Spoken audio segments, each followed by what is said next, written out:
Let's take a look at one childhood memory. The worst thing that happened, whatever it was, a thing of shame, a thing of fear, a thing of terror, a thing of abuse, a thing of guilt, whatever it was. You can just quickly write it on a sheet of paper as the movie title. If it was a story and the story had a heading, if this was an essay that you were going to write, what would be the heading? What would be the title? That's what I'm looking for. And how big is this title in your life? On a scale of 0 to any number. How big is this childhood memory? What has it done to you? What belief systems has it given rise to? What behaviors has it given rise to? What attitude has it given rise to?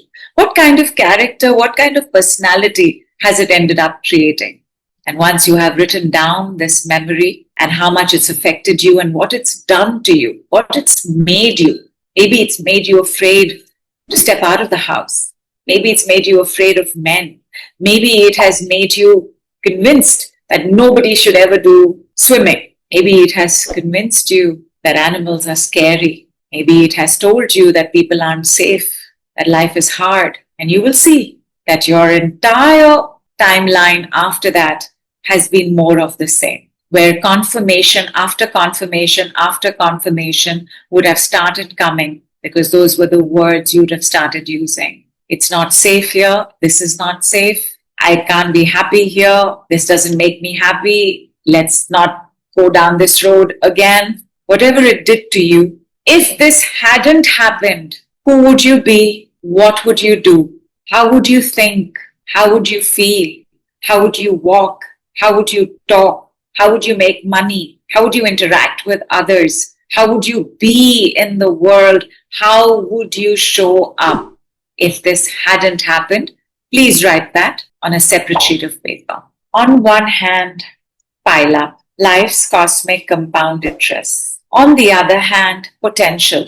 Also, life's cosmic compound interest.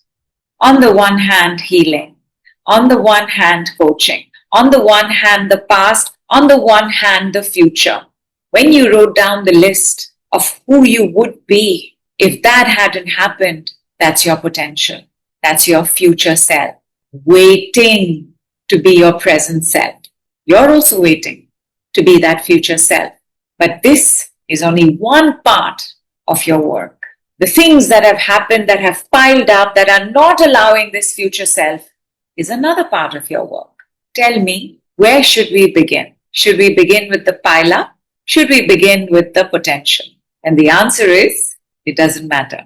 Because if you're going to begin with potential, your pile up is going to call you back. You will have to turn to pile up. If you begin at pile up, your potential is going to call you forward. They both take place like night and day. One leads to the other. It is like a yin-yang cycle, where healing is the yin and coaching is the yang. The best part of working with the decrease is it happens simultaneously. Like somebody said, you clean the pile up, automatically making space for this.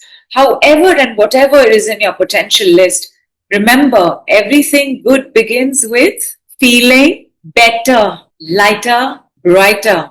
And therefore, everything that makes you feel that way is going to take you to potential, because your potential is not a job. It's not a career. It's not your checklist. It's not your to-do list. It's not your mother-in-law's, father-in-law's, mother, father, siblings' expectations. It is your light in waiting. That potential list, how much light is in it?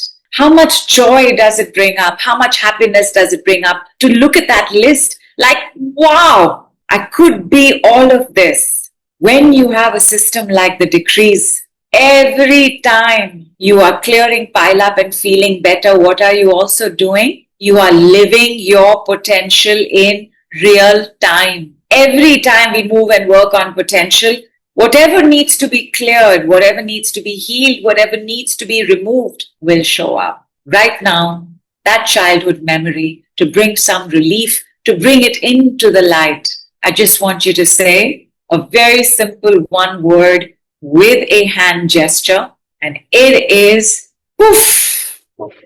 So look at your title, look at the number you have written, and just do poof, poof, have water. It's written slightly differently from how you would normally spell poof, because it's written the way it would sound. Poof. Check that memory. Check the number. How is it? Has it dropped? Has it fallen? Is the memory disintegrating? I use the word disintegrating because that's what somebody said happened with them. Is the memory vanishing? That is also what somebody said happened.